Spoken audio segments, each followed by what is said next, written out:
Hello my dear students, कैसे हैं आप सब। उम्मीद करती हूँ अच्छे होंगे। और मैं प्रियंका पांचाल आपका वेलकम करती हूँ केएस इंस्टीट्यूट के लाइव वेब पे। ठीक है बच्चों, आज हम शुरू करने जा रहे हैं law of inheritance and variation. New chapter है, बहुत इंटरेस्टिंग चैप्टर है। और जो उससे प्रीवियस चैप्टर था वो ऑलमोस्ट हमारा ख़त्म हो गया था। और आज मेंडेल को जैसे हम आज उसके एक्सपेरिमेंट को समझते हैं, या आज हम तुरंत बता सकते हैं कि इनहेरिटेंस क्या होता है, वेरिएशंस क्या होते हैं, जीन क्या है। पहले तो मेंडेल के टाइम में या अर्ली 80s में तो ऐसा लोग जानते ही नहीं थे। ठीक है, तो एक थोड़ा सा हिस्ट्री की बात करेंगे हम बेसिक कॉन्सेप्ट समझेंगे कि जीन क्या होते हैं, एलील क्या होते हैं, कैरेक्टर क्या होते हैं, ट्रेट क्या होते हैं। मेंडेल ने सिर्फ पी प्लांट को ही क्यों चूज़ करा, ठीक है, उसके सक्सेस के क्या कारण थे, फेलियर के क्या कारण थे। ठीक है, तो बच्चों इसी चीज़ के साथ हम शुरू करते हैं, देख लेते हैं। सबसे पहले जो हम इसमें पढ़ने वाले ना, हम सबसे पहले पढ़ेंगे कि जीन क्या होता है, क्योंकि इसमें बहुत छोटी छोटी सी टर्म है जो कि आपको हर जगह ही यूज़ होंगी। तो सबसे पहले हम बेसिक चीज़ समझ लेते हैं कि जीन एक्चुअल क्या होता है। ठीक है, जीन के बारे में पढ़ते हैं। चलो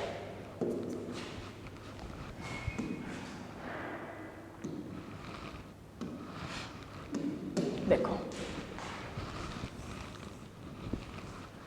तो बेटा डीएनए तो आपको पता ही है कि डीएनए जो है डबल स्ट्रैंडेड होता है। और डीएनए का एक कोई सेगमेंट होता है, छोटा सा हिस्सा होता है जिसको हम जीन बोलते हैं। क्लियर। देखो, a gene is a segment of DNA.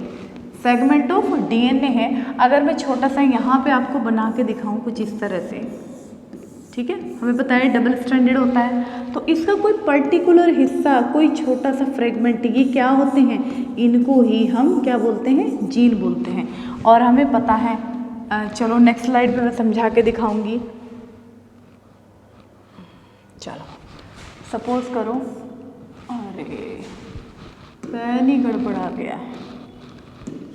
चलो ये है हमारा डीएनए का स्ट्रक्चर है। क्या है ये, है डीएनए का structure, deoxy ribo nucleic acid. और इसका कोई पर्टिकुलर एक हिस्सा हम मान लेते हैं, इसको ही हम बोलते हैं जीन। क्लियर। और डीएनए के बाद हम कुछ ऐसी कॉइल्ड स्ट्रक्चर आ जाती है जिसको हम क्या बोलते हैं, इनको हम बोलते हैं क्रोमेटिन। क्लियर, धागे जैसी जो स्ट्रक्चर होती है, उलझी हुई जो स्ट्रक्चर होती है, उसके बाद में कुछ ऐसे जाके स्ट्रक्चर बन जाती है जिसको हम बोलते हैं क्रोमोसोम। ठीक है, तो लॉ ऑफ इनहेरिटेंस समझने के लिए या वेरिएशन समझने के लिए सबसे पहले हमें पता होना चाहिए कि जीन क्या है, क्रोमेटिन क्या है, क्रोमोसोम्स क्या होते हैं, डीएनए क्या होते हैं। एक्चुअली डीएनए के अंदर ही सारी जेनेटिक इन्फॉर्मेशन होती है। जेनेटिक इन्फॉर्मेशन मतलब पेरेंट्स की इन्फॉर्मेशन और मदर की इन्फॉर्मेशन सारी किसके पास होती है, वो डीएनए के पास होती है। क्लियर।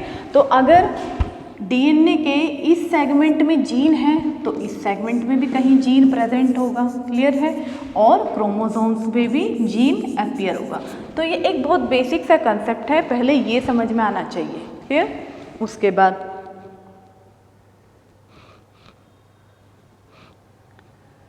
हाँ, अब समझो, जीन जो है डीएनए का एक छोटा हिस्सा होता है और ये किसका बनाता है, deoxy ribo nucleic acid that contains, क्या होता है इसके अंदर, the contain the instruction for making a specific protein. DNA हमें क्या बताता है कि कोई पर्टिकुलर प्रोटीन कैसे बनाया जाएगा।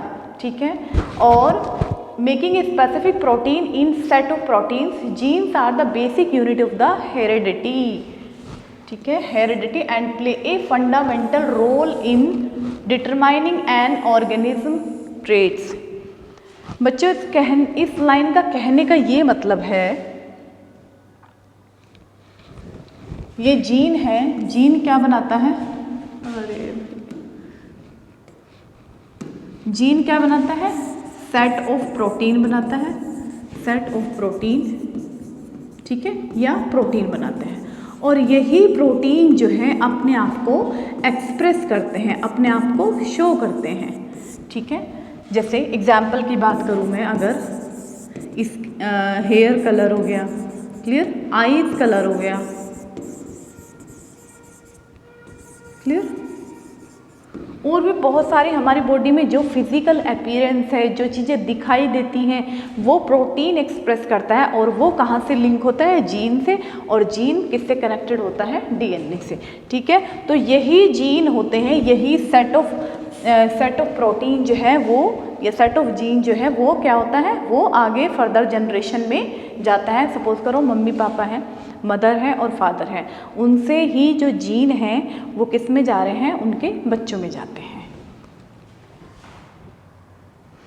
चलो देखो,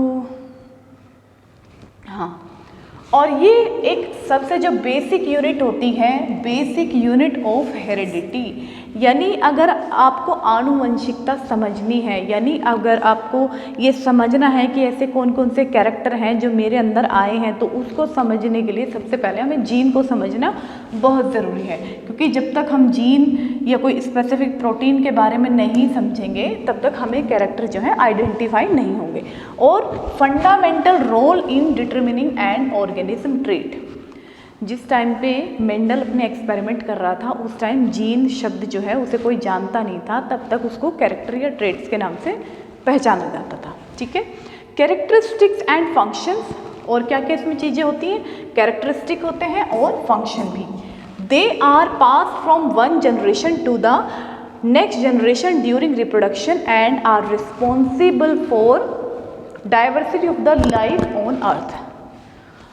मदर कहीं से है, फादर कहीं से है, ठीक है, एक सेक्सुअल रिप्रोडक्शन होगा, जीन जो है वो ट्रांसफ़र करेंगे मम्मी पापा की जनरेशन से नेक्स्ट जनरेशन में, उनके बच्चों में आएंगे। जब उनके बच्चों में वो जो जीन ट्रांसफ़र होते हैं, उनमें भी बहुत सारे वेरिएशन होंगे हर बच्चे में। ये हम आगे पढ़ेंगे कि वेरिएशन और इनहेरिटेंस क्या होता है। ठीक है, तो जीन जो है वो रिस्पॉन्सिबल होता है एक जनरेशन से दूसरी जनरेशन में जाने के लिए, और अपने साथ बहुत सारी इन्फॉर्मेशन जो है वो अपने दोनों पेरेंट्स की लेके जाता है। क्लियर? और ये जो डाइवर्सिटी आती है, भाई मम्मी पापा तो एक ही हैं और बच्चे उनके सारे फिर भी अलग अलग होते हैं, डाइवर्सिटी तो है ना। और अगर पॉपुलेशन की बात करें तो हर कोई जो है कितना अलग है। तो ये सब किसकी वजह से आता है? जेनेटिक मेकअप की वजह से, ये जीन्स की वजह से। Clear? Genes are involve in process such as growth.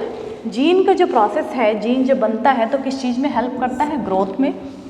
Involve in process such as growth, development and functioning of various biological system in living organism. जो भी लिविंग ऑर्गेनिज्म है या ह्यूमन बीइंग है, उनमें ग्रोथ का काम करता है, डेवलपमेंट का काम करता है और बाकी के अदर फंक्शन करने में हेल्प करता है। क्लियर है? सीधी सी बात है, डीएनए समझ में आ गया होगा।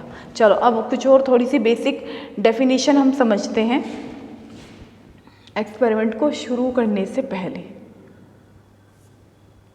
चलो देख लेते हैं। जीन हो गया। अच्छा, एक ये टेबल है, इस टेबल में आपको डिफरेंशिएट करना है कि जीन क्या होते हैं और अलील क्या होते हैं। देखो, एक जीन के दो अलील होते हैं। सपोज करो अभी मैंने बताया था हेयर कलर जो है वो क्या है? एक जीन का प्रोटीन है, जो एक पर्टिकुलर कोई कलर का प्रोटीन है और उसके दो अलील हो सकते हैं। दो अलील मतलब वो जो हेयर कलर है वो ब्राउन भी हो सकता है, वो ब्लैक भी हो सकता है, तो वो हो गए अलील। और जो हेयर कलर है वो क्या हो गया? वो एक जीन हो गया। ठीक है, पर्टिकुलर प्रोटीन के लिए वो काम कर रहा है। तो यहाँ पे हम समझते हैं a gene is a segment of DNA which control a specific trait.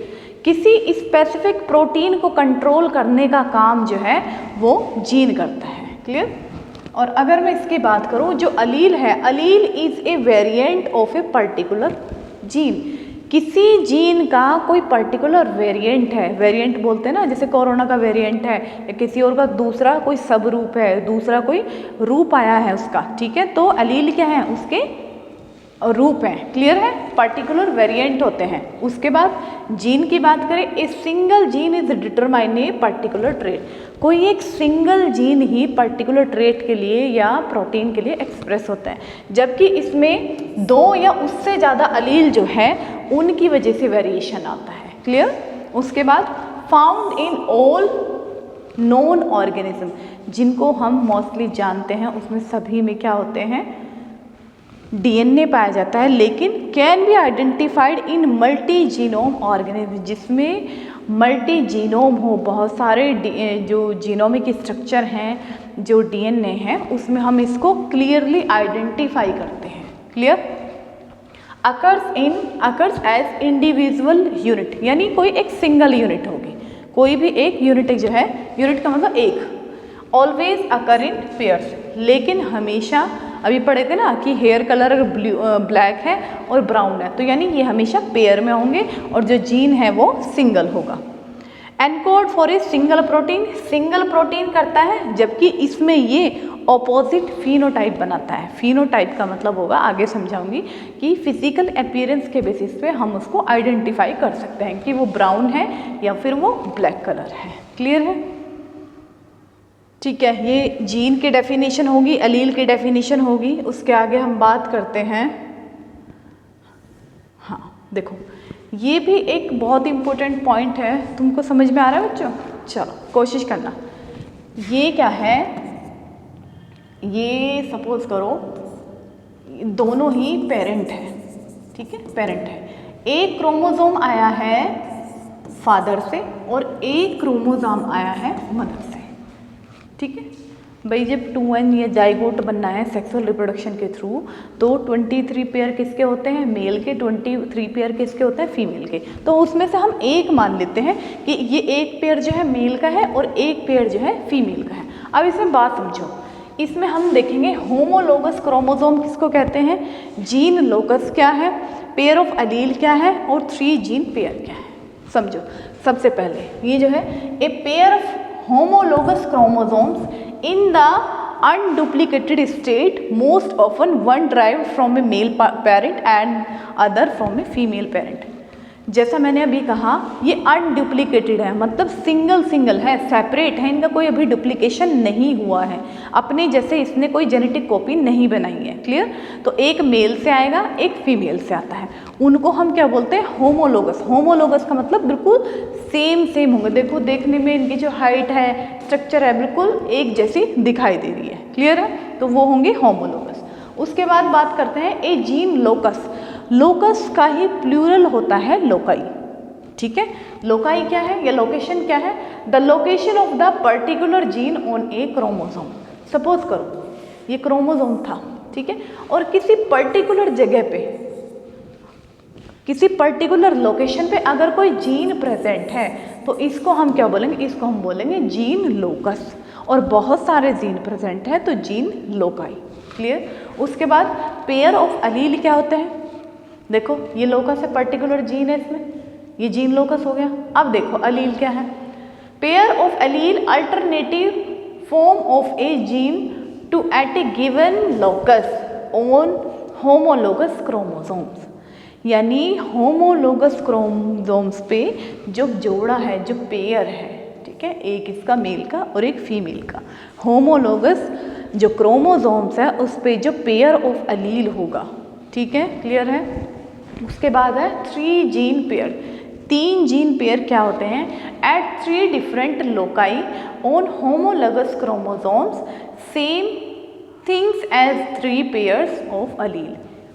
समझो बात को, जैसे कह रहे 3 जीन पेयर, यानी इसमें 3 जीन पेयर हैं। क्लियर है? 3 जीन पेयर हैं, अलग अलग लोकेशन पे हैं और वो भी होमोलोगस क्रोमोसोम पे है। क्लियर है? होमोलोगस क्रोमोसोम्स पे कैसे कैसे मेल क्रोमोसोम कौन सा है, फीमेल क्रोमोसोम्स है, दोनों एक जैसे के सेम, देखने में सेम लगते हैं, लोकेशन सेम होती है, जहाँ पे जीन प्रेजेंट होते हैं उनको हम होमोलोगस कहते हैं। बाकी का और क्लियर कर देती हूँ मैं तुमको, एक और अच्छे से बिल्कुल क्लियर डायग्राम दिखाती हूँ।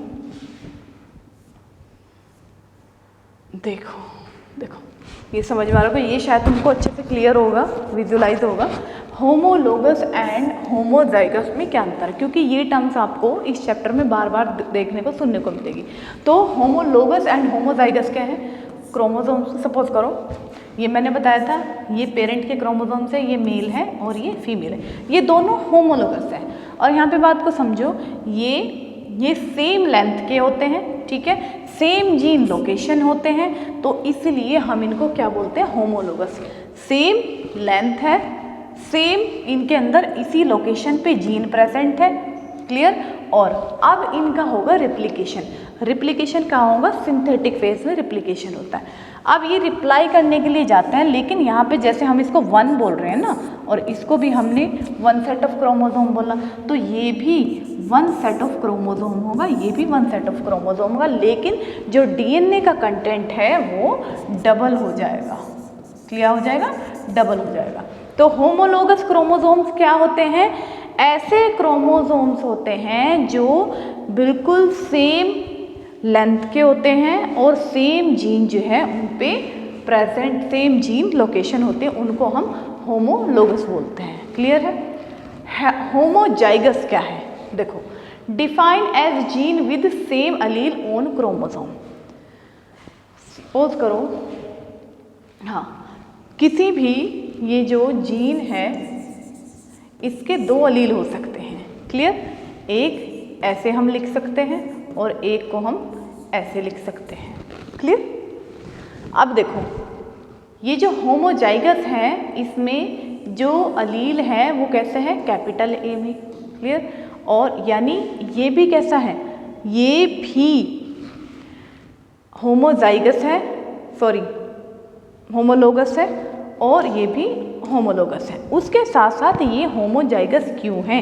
क्योंकि इसमें जो दोनों अलील हैं वो इस तरह से रिप्रेजेंट हो रहे हैं। अगर मैं इसको ऐसे ऐसे लिखूं तो ये भी दोनों क्या है? होमोजाइगस है। लेकिन अगर मैं इसको ऐसे लिख दूं, एक कैपिटल ए और एक स्मॉल ए, तो इसका मतलब ये है हेटेरोजाइगस। ठीक है बच्चों, क्लियर है? मैं इरेज कर देती हूँ, दोबारा से इसको एक बार समझाती हूँ, क्योंकि बेटा जब तक बेसिक नहीं समझते ना, तुम पूरा चैप्टर पढ़ लोगे, रट लोगे, उसके बाद कुछ नहीं होना जब तक तुम्हें जीन, होमोजाइगस, हेटेरोजाइगस नहीं पता होगा।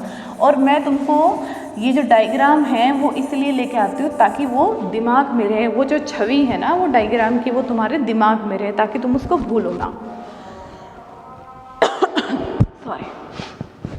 होमोलोगस यानी एक पेरेंट का एक मदर से आया है, एक फादर से आया है। अगर उन दोनों के सेम लेंथ है और सेम जीन जो है सेम लोकेशन पे प्रेजेंट है, उसको हम बोलते हैं होमोलोगस। क्लियर है? अब होता है होमोजाइगस। क्या होता है? होमोजाइगस में ये जो जीन होता है उसके जो अलील होंगे, ये देखो, होमोजाइगस के जो अलील होंगे वो दोनों कैसे होंगे? या तो कैपिटल ए होंगे या स्मॉल ए होंगे, वो होमोजाइगस होंगे।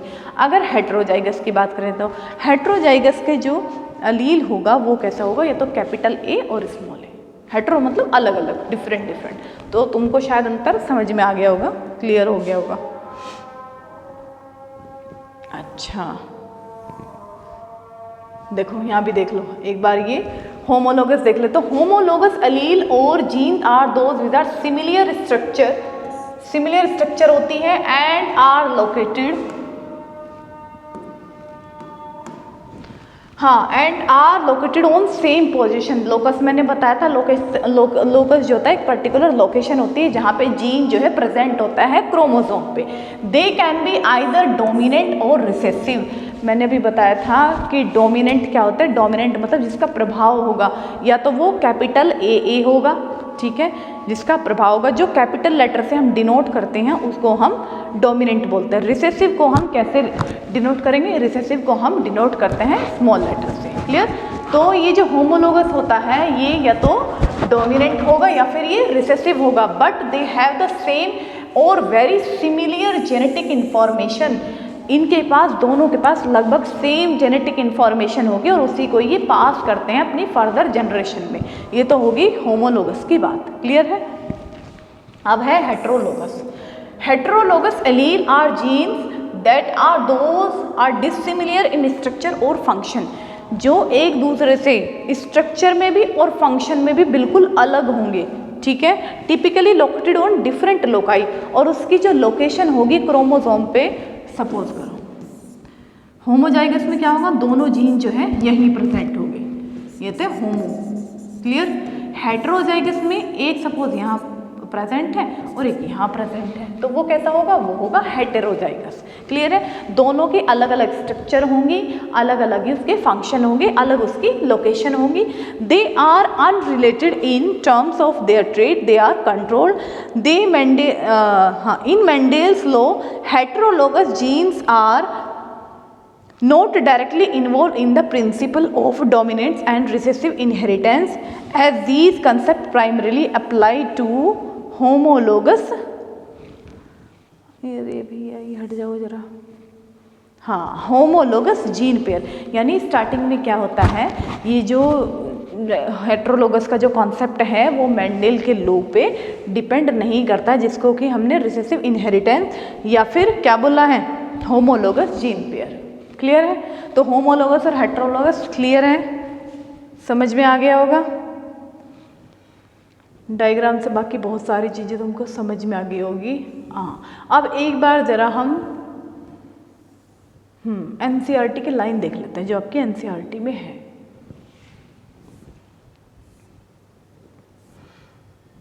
देखो एनसीईआरटी की लाइन है कि क्या आप कभी ये देख के आश्चर्यचकित हुए हैं कि जो एलिफेंट है वो हमेशा एक एलिफेंट बेबी को ही क्यों पैदा करता है? कोई जो और जैसे सपोज करो मैंगो प्लांट है, तो मैंगो प्लांट पे जो है कोई और फ्रूट क्यों नहीं आता है? तो ये चीज़ें अब हमको इसमें देखने कि भाई ऐसा क्यों नहीं होता, ऐसी क्या बात है कि एलिफेंट को जो है वो गधा नहीं होता। अब क्यों नहीं होता देख लो। Given that they do offspring identical to their parents, हमेशा जो बच्चे होते हैं वो बिल्कुल अपने पेरेंट्स जैसे क्यों होते हैं, क्यों दिखाई देते हैं ऐसे? और do they show differences in some of their characteristic, या फिर अगर होते हैं तो क्या उनके पास कुछ कैरेक्टरिस्टिक अलग होते हैं अपने पेरेंट्स से, जैसे कि कुछ उनके पेरेंट्स में नहीं है लेकिन बच्चों में आ जाते हैं। Clear? Have you ever wondered why siblings sometime look so similar to each other and sometime even so different? कई बार क्या होता है, आपने देखा होगा अपने आसपास, इसको बोलते हैं दो बहनें हैं, ये तो बिल्कुल अपनी बड़ी बहन जैसी लगती हैं। दो भाई हैं, ये तो अपने भाई से बिल्कुल ही नहीं मिलता है। तो ये दोनों कंडीशन जो है इस केसेस में आ सकती हैं। क्लियर? अब देखो, these are several related questions are dealt with scientifically in a branch of biology known as genetics. तो अब इन सब चीज़ों के ही क्वेश्चन ढूंढने के लिए हमें किस में जाना पड़ेगा? हमें जाना पड़ेगा जेनेटिक्स में। जेनेटिक्स जो है पूरा एक साइंटिफिक प्रोसेस है जहाँ पे हमको समझना है कि ऐसे कौन से कैरेक्टर है जिसमें हम बिल्कुल आइडेंटिकल दिखाई दे रहे हैं, ऐसी कौन सी चीज़ें हैं कि जो हम अपने सिबलिंग से भी डिफरेंट है या अपने पेरेंट्स से डिफरेंट है। तो ऐसी ब्रांच को हम क्या बोलते हैं? ऐसी ब्रांच को हम बोलते हैं जेनेटिक्स, जिसमें हम क्या पढ़ते हैं? जिसमें हम इनहेरिटेंस भी पढ़ते हैं और वेरिएशन भी पढ़ते हैं। अब समझो इनहेरिटेंस क्या होता है। इनहेरिटेंस, ये रहा, inheritance is the process by which characters are passed from one generation to their progeny. It is a basis of heredity.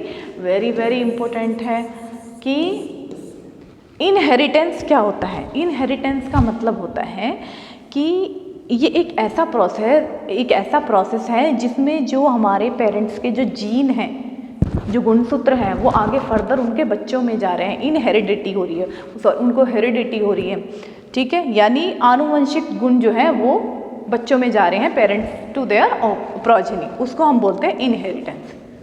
ठीक है, सपोज करो मेरी हाइट है, मेरी हाइट अपने फादर से मैच करती है, या फादर मेरे लंबे हैं।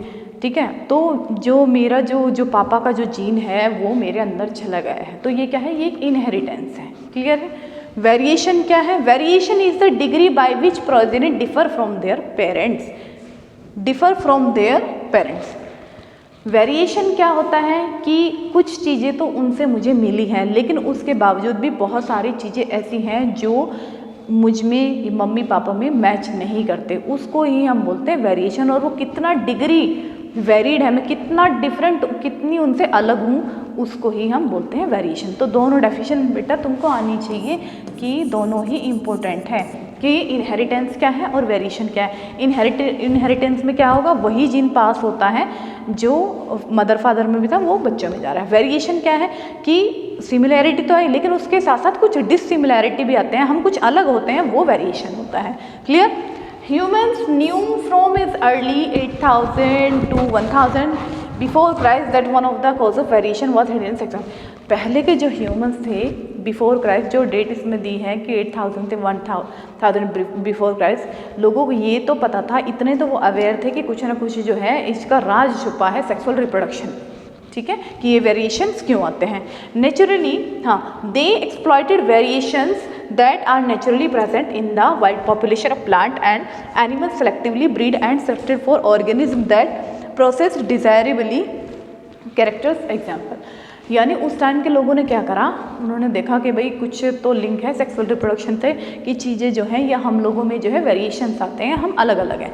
उन्होंने क्या करा, जो वाइल्ड पॉपुलेशन में जो जंगलों में प्लांट थे या जो एनिमल थे उनको सेलेक्ट कर करके उनकी ब्रीडिंग करवानी शुरू कर दी, यानी उन्हें अपने मतलब के लिए यूज़ करने लगे। एक्सप्लॉयटेशन क्या होता है, अपने मतलब के लिए उनको यूज़ करने लगे सेलेक्टिव कर करके, ठीक है, कि भाई बढ़िया सा प्लांट दिखा या बढ़िया सा एनिमल दिखा और उनकी ब्रीडिंग करानी शुरू कर दी through artificial selection from the ancestor. और ये जो सिलेक्शन होता है ये होता है आर्टिफिशियल सिलेक्शन। एक होता है नेचुरल सिलेक्शन, एक होता है आर्टिफिशियल सिलेक्शन। आर्टिफिशियल में जब इन्वॉल्वमेंट होता है ह्यूमन बींग्स का, उसको हम आर्टिफिशियल सिलेक्शन बोलते हैं। क्लियर, चलो देख लेते हैं। आर्टिफिशियल सिलेक्शन हो गया। अच्छा हाँ, देखो ये आपकी एनसीईआरटी की लाइन है। जो एग्जाम्पल था वाइल्ड काउ, जो जंगली गाय जिसको एक तरह से बोलते हैं, और ये एक पूरा वेल नोन बढ़िया सा एग्जाम्पल है। पंजाब में जो है साहिवाल काउ जो है वो पाई जाती है, जो कि देखने में भी बढ़िया होती हैं, अच्छी दिखाई देती है, हेल्दी होती हैं, और जो मिल्क प्रोडक्शन है वो भी उसमें बहुत बढ़िया होता है। तो ये किसका एग्जाम्पल है, ये एग्जाम्पल है आर्टिफिशियल सिलेक्शन का या फिर हाइब्रिडाइजेशन का, हम इसको बोल सकते हैं। हाँ, Sahiwal cows in Punjab we must however recognise that through our ancestor knew about the inheritance of character and variation, they had very little idea about the scientific basis of these. लेकिन चलो इतना तो उनको पता चल गया, इतना दिमाग तो था, हालांकि बहुत अच्छा उनका दिमाग था, जो सारी चीज़ें आई हैं निकाल के वो पुरानी इवोल्यूशन हो के उन्हीं लोगों से हमको मिली हैं। लेकिन उनको ये पूरा एक साइंटिफिक नहीं पता था, डीएनए क्या होता है, जीन क्या होता है, कैसे वो जो है पास ऑन हो रहे हैं एक जनरेशन से दूसरी जनरेशन पे, ठीक है। तो वहाँ पे एक बड़े ही सुपीरियर या क्या बोलो सबसे अद्भुत, मैं तो बोलूँगी अद्भुत ही हैं, एक साइंटिस्ट आए ग्रेगर जॉन मेंडल। क्लियर है बच्चों, और इनको ही हम फादर ऑफ जेनेटिक्स बोलते हैं। फादर ऑफ जेनेटिक्स का मतलब इन्होंने किस पे रिसर्च करी, इनहेरिटेंस पे भी और वेरिएशन पे भी, इसलिए इसको हम फादर ऑफ जेनेटिक्स बोलते हैं। क्लियर है, चलो। और जो मेंडेल्स लॉज ऑफ इनहेरिटेंस, अब इसने बहुत सारे ऐसे इनहेरिटेंस पे नियम दिए कि एक्चुअली ये जो ट्रेट हैं वो कैसे पास ऑन होते हैं पेरेंट्स टू देयर प्रोजेनी। इसके लिए जरा हम एक बार कुछ स्लाइड देख लेते हैं, पहले थोड़ा मेंडेल की हिस्ट्री हम समझ लेते हैं कि एक्चुअल में मेंडेल कौन था, ऐसी क्या उसको दिमाग में आया कि नहीं मुझे यही इसी फील्ड में ही जाना है, या मुझे ये देखना है इनहेरिटेंस क्या होता है। क्लियर है, तो Gregor John Mendel an Austrian scientist and Augustinian friar who is often referred to as the father of modern genetics. देखो, जो ग्रेगर जॉन मेंडल था वो एक ऑस्ट्रियन साइंटिस्ट था, क्लियर है, और एगोस्ट्रियन फ्रायर, जैसे चर्च में रहते हैं ना, वो ऐसे करते हैं पादरी जिनको बोलते हैं। क्लियर, तो कुछ इस तरह का भी सोसाइटी के लिए वो काम करते थे चर्च में रहकर, ठीक है, जिसको हमने फ्रायर बोला है। और इन्हीं के नाम से या इन सब चीज़ों के नाम पे ही इनके साथ साथ उनको फादर ऑफ मॉडर्न जेनेटिक्स भी माना गया। क्लियर है, उसके बाद ही conducted ground breaking experiment on pea plant the mid 19th century which laid the foundation for our understanding of inheritance and the basic principles of genetics। उस time पे inheritance और वेरिएशन किसी ने सुना नहीं था, सोचा नहीं था, समझा नहीं था, थोड़ा बहुत आइडिया था, लेकिन साइंटिफिकली कोई प्रूव ना तो कर पाया ना बता पाया। तो जो मेंडेल थे, मेंडेल ही एक ऐसे इंसान थे जिन्होंने कि कैसा, जैसे ग्राउंड ब्रेकिंग पूरा धमाकेदार एक एक्सपेरिमेंट करा, जो कि मटर के पौधे पे था, पाइसम सेटाइवम, ठीक है, इसका साइंटिफिक या बायोलॉजिकल नेम है, उस पर करा। और उसको किस लिए, उसी प्लांट पे किस लिए करा, ताकि हम ये समझ पाएँ कि एक्चुअल में इनहेरिटेंस और वेरिएशन होता क्या है। क्लियर, ठीक है, और बेसिक प्रिंसिपल क्या है। उसके बाद मेंडल्स वर्क पब्लिश्ड इन 1865, कहाँ गया, हाँ 1865, stabilise the law of inheritance known as the Mendelian inheritance of Mendel's law.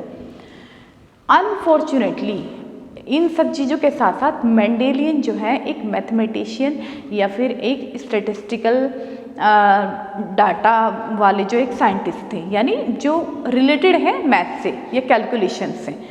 तो जो बायोलॉजिस्ट थे, बाकी के जो बायोलॉजिस्ट थे, उनको तो ये लगा कि नहीं यार ये तो बायोलॉजी का है, इसमें मैथ कहाँ से आ गया।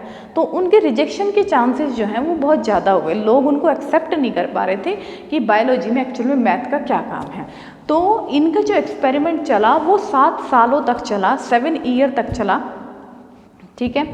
1854 से कितना साल, 1873 तक 7 सालों तक इनके एक्सपेरिमेंट चले। पी प्लांट पे, मटर के पौधे पे ही, गार्डन पी जिसको हम बोलते हैं, उस पर चलते गए और उनको उसके बाद भी कोई किसी ने ना तो पहचाना बेचारों को, ठीक है, ना ही उनको कोई रिकग्निशन मिली। लेकिन उनका जो काम था उस पर किसी ने ऐसे ध्यान नहीं दिया। उनका जो काम था वो प्रकाश में नहीं आया, कोई लाइट उस पर नहीं डाली गई। क्लियर। लेकिन धीरे धीरे जैसे चीज़ें को इस फील्ड में लोगों का इंटरेस्ट बढ़ता गया, तो बाकी के बहुत सारे ऐसे साइंटिस्ट आए, उन्होंने जो है इस पर काम करना शुरू कर गया। तब उनको पता चला कि एक्चुअल में जो हम आज करना चाह रहे हैं, जो हम सोच रहे हैं, वो तो कितने 30-35 सालों पहले मेंडल जी कर गए। तो इसलिए उसको क्या बोलता है, फादर ऑफ जेनेटिक्स बोलते हैं। तो these law describe how traits are passed from one generation to next generation and include the law of segregation, law of independent। तो उसी के बाद जो है जो मेंडल के लॉ थे वो भी आए। मेंडल ने अपने लॉ, जब हम एक काम करते हैं, पूरा एक डाटा बनाते हैं, रिसर्च स्टडी होती है, इसके पब्लिकेशन होते हैं, तो उसने अपने कहा कि चलो भाई मेरे हिसाब से ये लॉ है, क्योंकि उन्होंने 25,000 के समथिंग जो है वो प्लांट पे स्टडी कर ली थी 7 सालों में। तो इतना आइडिया उनको हो गया था। तो उन्होंने जो कुछ लॉ दिए थे, अपने नियम दिए थे, वो क्या थे कि लॉ क्या थे उनके, कि जो ट्रेट पास हो रहे हैं, ट्रेट क्या मतलब जो जीन पास हो रहे हैं एक जनरेशन से दूसरी जनरेशन में, उसमें एक पहला लॉ था लॉ ऑफ सेग्रीगेशन, दूसरा तो लॉ ऑफ इंडिपेंडेंट। क्लियर है। एक और था लॉ ऑफ डोमिनेंट, कहाँ गया, नहीं है इसमें, चलो मैं बताती हूँ। लॉ ऑफ डोमिनेंस था, ठीक है, और law of segregation and law of independent assortment. Mendel discoveries were not widely recognized during his lifetime but later become fundamental in the field of genetics. जब तक वो जीवित रहे तब तक किसी ने उनके काम को या उनको कोई रिकग्निशन नहीं दिया, लेकिन उनके मरने के बाद बहुत सालों बाद बहुत सारे लोगों ने जब रिसर्च करी तब एक्चुअल में पता चलेगा, और तब से उनको उनका एक फंडामेंटल मतलब जो बेसिक है ना, बेसिक वो कहाँ से आया, वो मेंडल से आया। मेंडल ने एक ग्राउंड तैयार करके दिया जेनेटिक्स का कि भाई इसके बाद तो बहुत कुछ है। क्लियर है, ठीक है। अच्छा, अब इसमें एक ये है कि मेंडल ने आखिरकार पी प्लांट को ही क्यों चूज़ करा, उसने कोई और प्लांट क्यों नहीं लिया। तो सबसे पहले जो एक बहुत बेसिक सा सिग्निफिकेंस है पी प्लांट का, जो पी प्लांट है वो एक बाइसेक्सुअल प्लांट है। बाइसेक्सुअल का मतलब होता है इसके अंदर मेल भी है और फीमेल भी। बाहर से किसी मेल प्लांट के फीमेल प्लांट की लाने की ज़रूरत नहीं है, क्योंकि इसमें आर्टिफिशियल ये क्रॉस पॉलिनेशन भी है। क्लियर है। तो Gregor Mendel's experiment with pea plant were pivotal in the development of the law of inheritance. ठीक है, बहुत बड़ा रोल है पी प्लांट का। To study inheritance pattern Mendel chose pea plants use they had several qualities that made from ideal for his. और ऐसे ही उस P plant के अंदर बहुत सारी बढ़िया क्वालिटीज़ थी जिससे उसका काम जो है वो बहुत बढ़िया तरीके से हो गया। सबसे पहले क्या था, वेरिएबिलिटी, यानी वेरिएबल मतलब बहुत सारी चीज़ें अलग अलग थी, वेरी थी, एक दूसरे से अलग अलग थी।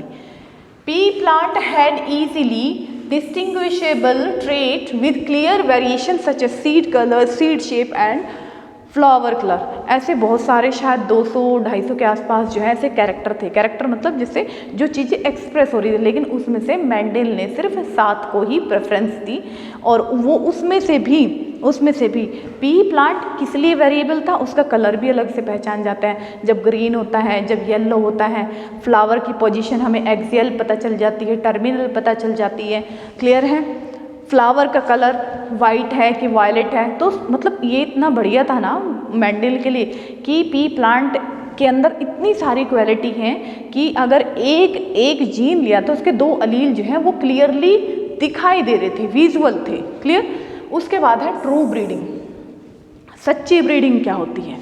Mendel use P plants that were true breeding for specific trait. किसी स्पेसिफिक ट्रेट के लिए, स्पेसिफिक ट्रेट का मतलब सपोज करो मुझे हाइट का एक जीन निकालना है, ठीक है, तो उसके लिए आगे काम करना, उसको हाइब्रिडाइज करके ट्रू ब्रीडिंग करवाना। चलो देखते समझते कैसे।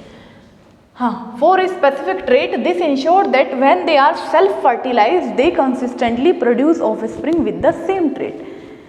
यानी जो ट्रू ब्रीडिंग थी इसमें क्या है, हमें बताऊंगी आगे कि जैसे कैपिटल टी था, स्मॉल टी है, ठीक है, तो इससे क्या बन के आ रहे थे, ठीक है। और अगर इस बीच में कहीं पे भी कोई ड्वार्फ प्लांट आ जाता है तो उसको रिमूव करो, फिर दोबारा से है सेल्फिंग करवाओ टॉल प्लांट की। तो हमें जो एक पूरा जो सीक्वेंस है वो पूरा टॉल प्लांट का, ये जो लंबे प्लांट हमें चाहिए उसको हम ट्रू ब्रीडिंग बोलते हैं। ईज ऑफ क्रॉस पॉलिनेशन, यानी क्रॉस पॉलिनेशन करवाने में बहुत आसान था। Mendel could easily control the pollination process by manually transferring pollen from one pea plant to another pea plant. इसमें जो पुरानी एनसीईआरटी थी उसमें कहीं पे इमैस्कुलेशन प्रोसेस था, यानी जब ये बाइसेक्सुअल प्लांट है और इसको वेरिएशन भी देखने हैं और इनहेरिटेंस भी देखने हैं। भाई अगर इनहेरिटेंस देखना है तो सेम उसके जो मेल और फीमेल पार्ट था उन्हीं से ही काम चल जाएगा, लेकिन अगर वेरिएशन देखने हैं, वेरिएशन कैसे आएगा कि एक प्लांट नंबर 1 का सपोज करो, अगर सिर्फ मुझे इनहेरिटेंस देखना है, इनहेरिटेंस, ठीक है, तो इनहेरिटेंस में क्या करना पड़ेगा, टॉल प्लांट लिया, ड्वार्फ प्लांट लिया, ठीक है, और ये किसके, ये बाइसेक्सुअल प्लांट है, बाइसेक्सुअल मतलब एक ही प्लांट है, तो इसमें जो भी कैरेक्टर आएंगे वो कुछ ऐसे आएंगे, ठीक है। लेकिन अगर हम वेरिएशन देखने हैं, वेरिएशन, तो तुम मेरी बात को समझो थोड़ा।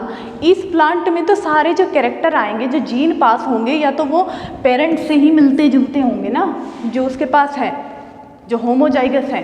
जैसे भाई ये कैपिटल टी है, ये कैपिटल टी है, ये क्या है, ये होमोजाइगस है, लेकिन ये क्या है, ये हेटेरोजाइगस है ना, हेटेरोजाइगस। अब इसकी बात कर लेते हैं, वेरिएशन क्या होते हैं। वेरिएशन में सपोज करो ये पी प्लांट था और इसकी हम बात कर लेते हैं, इस पे प्रेजेंट है सिर्फ फीमेल, ठीक है, ये ओवरी है, और ये जो है वैसे बस बता रही हूँ, बेसिक समझना थोड़ा सा, ये है एंथर, ठीक है।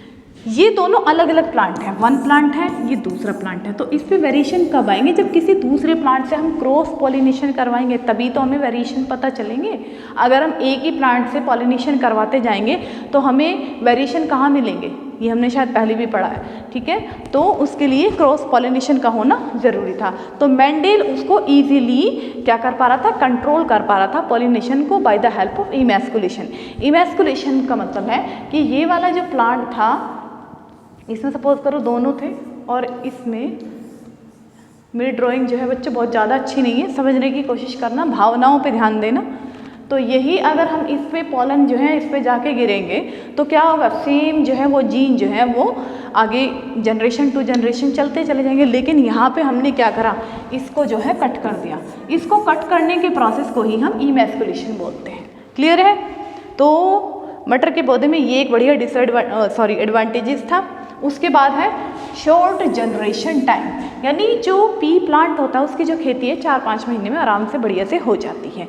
और उसके साथ साथ उसमें शॉर्टर टाइम में दुनिया भर की उसमें क्या मिलते हैं, कैरेक्टर्स जो हैं वो मिलते हैं। पॉड का कलर, पॉड का शेप, फ्लावर, और फ्लावर क्या होता है, फ्लावर के कलर वेरिएशन आ सकते हैं उसमें, ठीक है। फ्रूट मतलब मटर के दाने। क्लियर है। मल्टीपल जनरेशन होता है। हाँ, तो P plant have a short genetic short generation time मतलब जो उसका कब वो उगता है और उगने से कब तक उसको जो फाइनल प्रोडक्ट हमें मटर मिलते हैं वो एक बहुत कम टाइम में हो जाता है।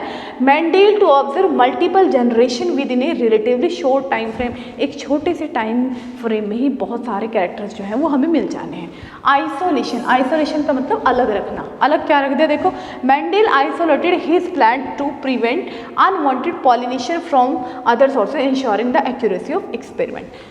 मेंडेल जो है अपने प्लांट को आइसोलेट अलग रखने में भी हेल्पफुल हुआ, अलग इसलिए रख पाया ताकि कोई और जो है अनवांटेड पॉलिनेशन ना हो। भाई जब अनवांटेड पॉलिनेशन आ जाएंगे, जो अगर हम उसकी बैगिंग नहीं करेंगे, बैगिंग रिकैपिंग ये शायद हमने पढ़ लिया था पहले, बैगिंग नहीं करेंगे, अनवांटेड पॉलन जो है ओवरी पे आके स्टिक होंगे तो क्या होगा, जो कैरेक्टरिस्टिक आएंगे, जो कैरेक्टर आएंगे, जो जीन पास होंगे वो गलत पास हो जाएंगे। तो आइसोलेशन का भी एक बढ़िया तरीका था। क्लियर है? हाँ, तो these qualities of pea plant made them suitable for Mendel's ground breaking work on his principle of heredity. तो ये सारे पी प्लांट की एक बढ़िया क्वालिटी थी जिसकी वजह से उसको चूज़ करा गया और बाय लकीली ये आगे जाके बहुत बढ़िया उसने रिजल्ट दिया। क्लियर? चलो, इनहेरिटेंस हो गया, वेरिएशन हो गया, जेनेटिक्स हमने पढ़ लिया। जेनेटिक्स हमने पढ़ लिया ना कि अगर हम किसको मिला दें, इनहेरिटेंस को और वेरिएशन को मिला दें, उनकी जो ऐसी ब्रांच जिसमें हम जेनेटिक और इनहेरिटेशन दोनों को पढ़ते हैं, ऐसी स्टडी को हम जेनेटिक्स बोलते हैं। क्लियर है? पी प्लांट की क्वालिटीज़ हो गई। हाँ, अब एक चीज़ बहुत बढ़िया हम इसमें जगह जगह पढ़ेंगे, डोमिनेंट क्या होता है, रिसेसिव क्या होता है। ठीक है, अब देख लो डोमिनेंट क्या होता है। भाई मैं ये ना छोटी छोटी डेफिनेशन इसलिए लेके आई हूँ कि बहुत ज़्यादा इसमें पूरे चैप्टर में डोमिनेंट रिसेसिव, तो तुम एक्चुअली डोमिनेंट और रिसेसिव तो हमें पता ही होना चाहिए कि क्या होता है। डोमिनेंट क्या होता है? A dominant trait is one that is expressed when individual has either one or two copies of the dominant allele. Dominant का मतलब होता है प्रभावशाली। ठीक है, जैसे दो भाई हैं, ऐसे समझो, दो भाई हैं, उसमें से एक बहुत चार्मिंग है, बहुत टॉकेटिव इन नेचर है, अच्छे से बात करता है, सबको इम्प्रेस कर लेता है। दूसरा बेचारा क्या है, सीधा सा है, आराम से बैठा है, कोई आ रहा है उसको कोई मतलब नहीं, कोई जा रहा है उसको कोई मतलब नहीं। तो क्या है, वो रिसेसिव है, उसको किसी से कोई मतलब है ही नहीं। लेकिन जो डोमिनेंट है उसको क्या है, उसको तो आगे बढ़ना है। ठीक है, उसको कोई नहीं रोक सकता, उसको तो आगे जाना है। तो डोमिनेंट ट्रेट एक ऐसा ट्रेट होता है, ऐसे एक्सप्रेस किया जाता है कि जब कोई इंडिविजुअल, कोई भी एक या दो कॉपी उसकी डोमिनेंट अलील हो। हमने बताया था ना कि हेयर जो है वो क्या है, हेयर कलर जो है वो एक जीन है और उसके दो अलील होंगे, तो ब्राउन या ब्लैक। तो डोमिनेंट वो होगा जब वो अपने आप को अपना प्रभाव दिखाए। अगर ब्लैक आता है, ठीक है, ब्लैक आता है तो ब्लैक का मतलब क्या है, वो एक डोमिनेंट है, तो ब्राउन तो बेचारा छुप गया। और ऐसा क्यों होता है, डोमिनेंसी होती क्यों है, थोड़ा सा समझो, मेरी बात पे ध्यान देना। डोमिनेंसी होती क्या है, ऐसे इसी एग्जाम्पल से समझाऊंगी कि दो भाई हैं। तो डोमिनेंट में क्या होता है कि दोनों भाई हैं और दोनों भाई जो है, एक जो डोमिनेंट है वो बढ़िया प्रोटीन बनाता है, जो रिसेसिव है, जो बीमार है, जो मरीज है, जिसको कुछ नहीं करना, ये समझो नहीं करना, आलसी है, वो नॉन प्रोटीन बनाएगा या वो कुछ किसी काम का ही नहीं। तो जब वो किसी काम का नहीं है और कुछ म्यूटेशन होने की वजह से, जो जीन था ना, जीन में कुछ चेंजेस होने की वजह से वो जो है वो रिसेसिव हो जाता है, उसमें कमजोरी आ जाती है, वीकनेस आ जाती है, इसलिए एक डोमिनेंट हो जाता है, एक रिसेसिव हो जाता है। रिसेसिव क्यों हुआ, किसी म्यूटेशन की वजह से। म्यूटेशन जेनेटिक भी हो सकते हैं और एनवायरमेंटल फैक्टर की वजह से भी हो सकते हैं। क्लियर है? तो जो डोमिनेंट है उसके पास एक या दो कॉपी होंगी डोमिनेंट अलील की। Dominant allele are typically represented by upper case letter, यानी जैसे ए है ना, यार बार बार ना पेन चेंज करने की बड़ी दिक्कत है। चलो, सपोज करो कैपिटल टी, तो ये क्या है, ये एक डोमिनेंट जीन है। क्लियर है? डोमिनेंट है। अगर मैं इसको, ये वैसे डोमिनेंट तो है लेकिन ये कैसा है, होमोजाइगस। क्लियर? अगर मैं इसको ऐसे लिख दूं तो ये भी डोमिनेंट है लेकिन ये कैसा होगा, हेटेरोजाइगस। क्लियर है? अंतर समझ में आ रहा है? अब देख लो, when an individual has at least one dominant allele for a particular trait, that trait will be visible in the individual phenotype. Dominant का मतलब सपोज करो मेरे मम्मी पापा हैं, और मैंने मम्मी पापा की हाइट का एग्जाम्पल दिया था। अगर क्योंकि मेरे अंदर तो दोनों के ही कैरेक्टर आ रहे हैं, मम्मी के भी और पापा के भी, ठीक है, तो उसमें से अगर पापा की आईज का कलर मेरे का ब्राउन है और वही ब्राउन कलर अगर मेरे अंदर आ जाता है, ठीक है, तो ये क्या हुआ, ये डोमिनेंट हुआ, डोमिनेंसी है। और मम्मी का कलर, आईज का कलर ब्लैक था तो लेकिन वो तो नहीं आया, क्लियर है। तो डोमिनेंट क्या है, जो फर्दर जनरेशन में पास होता है, एक जी एक अलील या दोनों अलील को। अब देख लो रेसेसिव क्या है। रेसेसिव बेचारा क्या होता है, a recessive trait is one that only expressed when an individual has 2 copies of the recessive allele, यानी homozygous recessive. A recessive trait एक ऐसा ट्रेट होता है जिसमें ओनली एक्सप्रेस्ड, कब एक्सप्रेस होता है, जब कोई उसके पास दोनों कॉपी रेसेसिव हो, दोनों कॉपी रेसेसिव हो।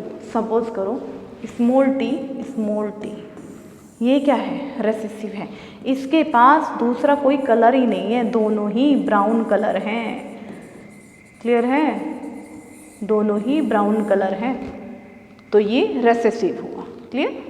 Recessive alleles are usually represented by lower case, हमेशा लोअर केस से रिप्रेजेंट करते हैं इसको। और होमोजाइगस होता है, जैसे उसमें होमोजाइगस और हेट्रोजाइगस दोनों था, लेकिन इसमें होमोजाइगस रेसेसिव है। If an individual has 2 copies of the recessive allele for a specific trait, the recessive trait will be visible in their phenotype। जैसे कि जीनोटाइप एक्सप्रेस होता है, हम पढ़ेंगे आगे F2 जनरेशन में हमेशा जो है ज़्यादातर हमेशा ही रेसेसिव जीन जो है वो आ जाता है, बढ़ जाता है, क्लियर है। चलो भाई, अब इसके बाद देख लेते हैं, डोमिनेंट हो गया, रेसेसिव हो गया, सारे पॉइंट हो गए। मेंडेल का हमने पढ़ लिया, हाँ मेंडेल। चलो अब एनसीईआरटी देख लेते हैं जरा। एनसीईआरटी, ये रही एनसीईआरटी, देखो ये 7 कैरेक्टर्स थे, ये डोमिनेंट है, ठीक है, और ये क्या है, रेसेसिव। इनको हमेशा हम कैपिटल से प्रेजेंट करेंगे, अपर केस कोई सा भी, सपोज करो आर है, इसका इस तरह से रिप्रेजेंट करेंगे, ठीक है। ये सारे आपको बाय फिंगर टिप पे याद होने चाहिए कि 7 कैरेक्टर क्या थे। एक जीन है, ये क्या है, ये जीन है, शेप क्या है, जीन है, उसके 2 अलील है, राउंड और रिंकल 2 अलील हैं, उनमें से जो बढ़िया से अपने आप को फर्दर जनरेशन में, नेक्स्ट जनरेशन में जा रहा है वो डोमिनेंट है, और ये बेचारा रेसेसिव है। बेचारा मतलब रेसेसिव समझो, clear. Mendel's law of inheritance. During the mid 19th century, that headway was made in the understanding inheritance. Gregory John Mendel conduct the hybridization experiment। और ये जो मटर के पौधे पे उसने 7 साल तक का एक्सपेरिमेंट जो करा 1856 से 1863 तक का, उसको हम बोलते हैं हाइब्रिडाइजेशन एक्सपेरिमेंट, क्लियर है। During Mendel's investigation into inheritance pattern was made first time, and that is statistical analysis and mathematical logic। और ये जो पहली बार ऐसा एक एक्सपेरिमेंट आया था बायोलॉजी में जिसमें मैथमेटिक्स और सांख्यिकी, स्टैटिस्टिकल, ठीक है, गुणन जो है वो लगाए गए थे। His experiment had a large sampling size. जो हमने पढ़ा था ना कि वेरिएबिलिटी बहुत है, ये लार्ज सैम्पलिंग साइज था, पूछ लिए जाते हैं। Which gave greater credibility of the data that he collected. भाई सपोज करो मुझे कोरोना आया था, और कोरोना पे क्या था, कुछ एक पर्टिकुलर छोटे से रीजन में ही, सपोज करो दिल्ली में ही अगर वो कोरोना के वेरिएंट आते हैं या कोरोना होता है, तो मैं बहुत कम आइडिया लगा पाऊँगी कि उसके सिम्टम क्या आ रहे हैं, उसकी प्रिवेंशन कैसे करना है। कोरोना का मुझे एक लिमिटेड जो है क्या मिलेगा, इन्फॉर्मेशन मिलेगा। लेकिन जब वो मुझे पता लगा कि वो गाज़ियाबाद में भी है, मेरठ में भी है, बिहार में भी है, झारखंड में भी है, केरला में भी है, दुनिया भर के सिटीज़ में है, तो वो क्या है, एक पूरा दुनिया भर की इन्फॉर्मेशन जो है एक पूरी लार्ज पॉपुलेशन से इतना बढ़िया डाटा जो है वो निकल गएगा। तो सैम्पलिंग लार्ज जितना भी डाटा होगा उतनी ही क्रेडिबिलिटी, मतलब उसकी जो एक्यूरेसी है वो उतनी ही बढ़िया आएगी, ठीक है। अच्छा ठीक है। Successive generation of his test plan proved that the result pointed general rule of inheritance. Mendel investigated garden वही सारी चीज़ें हैं। अच्छा ठीक है, चलो इसे अब कुछ नया ऐसा है नहीं, बाकी हमने इस पर सारी बात कर ली है। ये हमारा हो गया।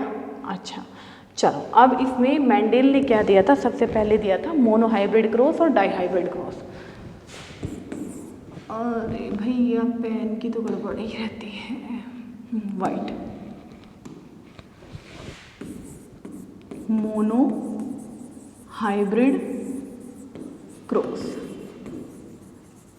ऑफ पी प्लांट, ठीक है। ऐसे ही मोनो का मतलब एक, यानी एक ही एलील ले लो, ठीक है, उसके बीच जो है क्या हुआ, हाइब्रिडाइजेशन। दूसरा dihybrid, dihybrid cross of pea plant, ठीक है।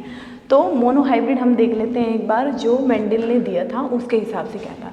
मेंडल ने क्या करा, ये होमोजाइगस डोमिनेंट पेरेंट लिया, ठीक है, डोमिनेंट नहीं होमोजाइगस पेरेंट लिया। सपोज करो ये मेल है और ये थी फीमेल, ये टोल प्लांट, इसको हम प्लांट ले लेते, बाकी इसका मैं ह्यूमंस में भी एग्जाम्पल दिखाऊंगी। और ये tall plant, sorry tall plant, ठीक है। और ये हमारा कैसा होगा, रिसेसिव ड्वार्फ प्लांट, बोना। भाई एक बात बताओ मुझे सिंपल सी, अगर आप अपनी भी क्लास में बात करो या अपने आसपास के एरिया में बात करो, जिसकी 6 फुट हाइट है, देखने में बढ़िया है, तो वो क्या लगा, वो अट्रैक्टिव होगा, वो क्या होगा, उसका जो फिनोटाइप है वो बढ़िया से दिखाई दे रहा है। लेकिन एक छोटू सा बच्चा है, बहुत कमज़ोर सा है, वो किसको दिखाई देगा, वो किसी को नहीं दिखाई देगा ना। भाई जीन तो उसके अंदर भी है ना, फीलिंग्स तो उसके अंदर भी है ना, लेकिन वो दिखाई नहीं दे रहा क्योंकि वो रिसेसिव है, उसके जो प्रोटीन है वो एक्सप्रेसिव ही नहीं है, वो बेचारा, उस पर किसी का कोई असर होता नहीं है। लेकिन अब क्या होता है, अब देखो, अब इनकी हो गई क्रॉसिंग। क्रॉसिंग में क्या बना, कुछ इस तरह के बच्चे बन रहे हैं इनके, ये मेल था, ये फीमेल था, ठीक है। तो जो सारे ये होती है F1 generation, F1 generation, F1 को हम फीलियल जनरेशन भी बोलते हैं। तो इसमें जितने भी जो बच्चे हैं, सॉरी बच्चे, ऑफस्प्रिंग है या प्रोजेनी है या बच्चे हैं, सबको एक ही बोलते हैं, वो सारे कैसे होंगे, ऑल टोल होंगे, 100% कैसे होंगे, टोल होंगे। क्लियर। उसके बाद बात करते हैं F2 जनरेशन की। चलो यहीं पे कर देते हो थोड़ा सा F2 जनरेशन।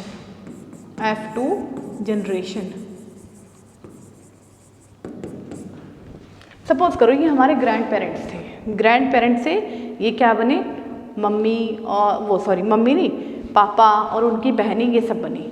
ये तो प्लांट की बात हो रही है ना, तो प्लांट में क्या करते हैं हम, इन्हीं में से ही एक, सपोज करो ये फादर है और ये सिस्टर है, ठीक है, सिस्टर मतलब इनकी बहन, प्लांट के इसी कैटेगरी में आ रहे हैं ना सारे। तो देखो कैसे हुआ, F2 जनरेशन में सेल्फिंग करवा दी इनकी, जिसको हम सेल्फिंग बोलते हैं। तो इसमें जो गैमेट बने वो क्या बने, एक इसने अपना ये गैमेट बनाया, पेन क्यों नहीं चल रहा है भाई, ये गैमेट बनाया, इसने भी ये गैमेट बनाया और ये गैमेट बनाया। तो इनके जो गैमेट आए बन के वो क्या क्या है, तो उनके साथ साथ जो है एक पुनेट स्क्वायर आता है। जब मेंडेल जो है कंफ्यूज हो गए कि मैं तो एक में तो निकल जाएगा कि मैं कैरेक्टर आइडेंटिफाई कर, लेकिन जब बहुत सारे अगर मुझे कैरेक्टर देखने होंगे तो मैं कैसे करूँगा। तो उनके जो एक मित्र थे, हाँ पुनेट, ठीक है, जो पुनेट साइंटिस्ट थे, उन्होंने क्या, उन्होंने एक अपना आइडिया दिया कि भैया आप इसको ऐसे करो, इधर आप फीमेल के कैरेक्टर रखो, इधर आप मेल के कैरेक्टर रखो, तो आपको ना पूरा आइडिया निकल के आ जाएगा। अब देखो जैसे कैपिटल टी रख लो, यहाँ पे स्मॉल टी, यहाँ पे कैपिटल टी स्मॉल टी, तो ये क्या हो गया, टी बना, इसकी इसमें करा दो कैपिटल टी स्मॉल टी, ये क्या बन गया, टी नहीं, हाँ यहाँ पे कैपिटल टी स्मॉल टी, और ये क्या बन गया, ये बन गया। अब देखो, अब तुमको यहाँ पे क्या दिखा, इस पुनेट स्क्वायर में हमने यहाँ पे देख लिया सबसे पहले F1 जनरेशन में हमने देखे सारे के सारे टोल हैं। लेकिन अगर इस जनरेशन की बात करें, वो जो रिसेसिव था, जिसको कोई नहीं जान रहा था, पहचाना था, वो इस बार यहाँ पे दिखाई दे रहा है, ठीक है। तो F2 जनरेशन में हमेशा क्या होगा, रिसेसिव जो है अपने आप को एक्सप्रेस कर देता है। वो बेचारा कब तक दबा रहेगा, कभी ना कभी तो उसको बाहर आना ही है, ठीक है। तो अब इसमें होते हैं फिनोटिपिक रेशियो और जीनोटिपिक रेशियो। अगर मैं ओरली आपको बताऊं वर्बली, फिनोटिपिक का मतलब फिजिकल अपीयरेंस के बेसिस पे आपको देख के पहचानना। जैसे आपको देख के पहचान देते ना कि हाइट जो है वो लंबी है कि छोटी है, इसका कलर ब्लैक है कि वाइट है, या इसकी आँखों का कलर जो है वो ब्लैक है ब्राउन है, वो क्या है, वो फिनोटाइप है। लेकिन जीनोटाइप का मतलब है कि अगर वो हाइट जो है जीन वाला हाइट वाला जीन है लेकिन वो होमोजाइगस है या हेट्रोजाइगस है, ये तो हम नहीं पहचान सकते ना देख के। तो जो चीज़ें हम देख नहीं सकते, देख के नहीं पहचान सकते, वो क्या होती है, वो जीनोटाइप है। और जिनको हम देख के फिजिकल अपीयरेंस के बेसिस पे पहचान रहे हैं वो फिनोटाइप होती हैं। अब देखो सपोज करो ये भी कैपिटल टी है, ये भी टॉल है और ये भी टॉल है, हमें पता है दोनों, लेकिन ये होमोजाइगस है ये हेट्रोजाइगस है। तो भाई कैसे करोगे फिर, हमें ये थोड़ी ना पता है कि जब ये इनके बच्चे, सपोज करो ये कैपिटल टी सॉरी हाँ कैपिटल टी और ये, हमें ये तो पता चल रहा है कि इसमें 3 जो है टॉल है, लेकिन हम देख के ये नहीं पहचान सकते कि ये वाला टॉल है या फिर ये वाला टॉल है। तो जिसको हम देख के ना पहचान पाए उसको हम जीनोटिपिक बोलते हैं। ठीक है, अब हम इनका रेशियो निकाल देते हैं। मोनोहाइब्रिड का कैसे निकाल देते हैं, चलो देख लेते हैं जरा। इरेजर ले लेते हैं, थोड़ा सा पार्ट इसका इरेज कर देते हैं यहाँ पे। तो फिनोटिपिक और जीनोटिपिक क्लियर है, जिसको आप देख के पहचान पा रहे हो, ठीक है, कि लंबा है कि छोटा है, वो क्या है, वो फिनोटिपिक है। लेकिन वो होमोजाइगस लंबा है या हेट्रोजाइगस वाला लंबा है, ये आप देख के नहीं पहचान सकते। तो इसको हम क्या बोलेंगे, इसको हम बोलेंगे हेटेरोजाइगस। ले लो पेन। चलो देखो, अब हम इसका निकालते हैं फिनोटिपिक रेशियो।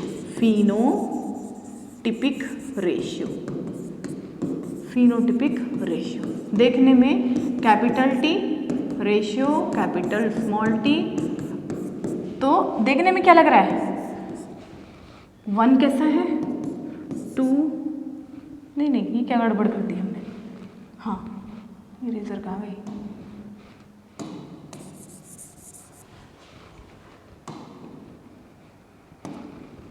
हाँ देखो कैपिटल टी और स्मॉल टी।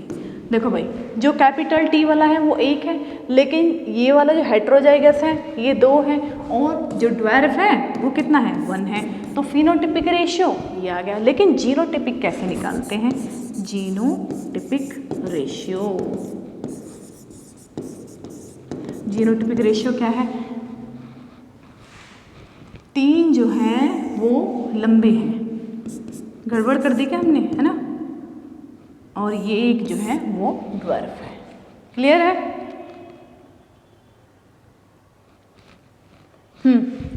तो देख के हम क्या पहचान पा रहे हैं कि 3 लंबे, ये हमने गड़बड़ कर दी, कहाँ गागा कहाँ ये हम कर देते हैं जीनोटिपिक।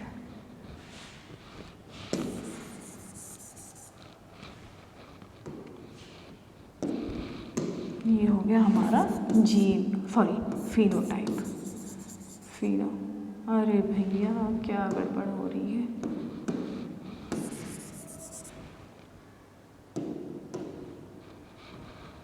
हाँ ये हो गया हमारा फिनोटाइप,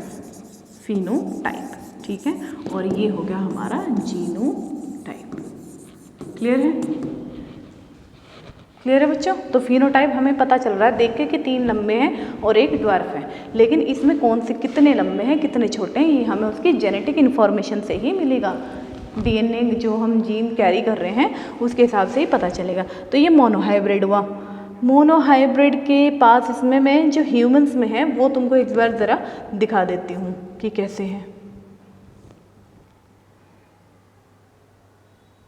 देखो चलो ये समझो, ये पापा हैं और ये मम्मी है, ठीक है। जो पापा हैं उनकी हाइट जो है वो लंबी है, डोमिनेंट है। जो मदर हैं वो शॉर्ट हैं और कैसी है, होमोजाइगस रेसेसिव हैं। ये होमोजाइगस डोमिनेंट है। तो इससे जो अलील बना 1 टी आया बाहर निकल के, इनसे भी 1 टी आया बाहर निकल के। क्लियर है। दोनों की जब क्रॉसिंग हुई तो पता चला कि इनके जो सारे बच्चे होते हैं वो उनके सारे बच्चे लंबे होते हैं। तो इस जनरेशन को हम बोलते हैं F1 generation, filial generation. Clear है। अब दूसरी जनरेशन में तो इन्हीं के बच्चों को उठा के ये जो कैपिटल T स्मॉल t बने उन्हीं में ही सेल्फिंग करवा दो। ठीक है, कैपिटल T और इसके दो अलील बन गए, एक T कैपिटल T और एक स्मॉल t। क्लियर है, हो गई। देखो एक ये रहा और एक ये रहा। तो देख लो, देखने में कितने पता चल रहे हैं कि 3 जो हैं वो लंबे हैं और एक जो है ड्वार्फ है, यानी फिनोटाइपिक रेशियो 3:1 हो गया और जीनोटाइपिक रेशियो जो है वो 1:2:1 आता है। ठीक है बच्चों, एक बार ज़रा टाइम देख लेते हैं। चलो आज के लिए इतना ही बहुत है। ये सेशन काफ़ी बड़ा होने वाला है, समझने वाली बहुत सारी चीज़ें हैं इसमें। तो उम्मीद करती हूँ बच्चों आपको कुछ थोड़ा बहुत तो समझ में आया होगा, कुछ चीज़ें क्लियर हुई होंगी।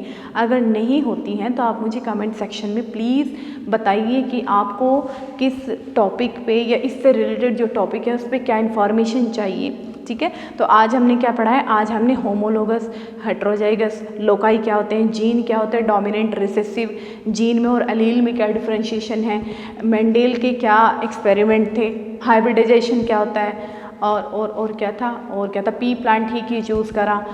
क्लियर है, तो इतना सारा एक बेसिक आइडिया हमें आज मिल गया। तो उम्मीद करती हूँ बच्चों आज आपको सेशन जो है थोड़ा बहुत समझ में आया होगा, अच्छा लगा होगा। अगर अच्छा लगे तो लाइक करो, शेयर करो, सब्सक्राइब करो और देखते रहो मतलब पढ़ते भी रहो। ठीक है, चैनल को देखते रहो और पढ़ाई करते रहो। हाँ, कीप ऑन स्टडी और अच्छे से आप अपनी पढ़ाई करो, एग्ज़ाम की प्रिपरेशन करो। इसी हेल्दी नोट के साथ आज सेशन को एंड करते हैं। Thank you.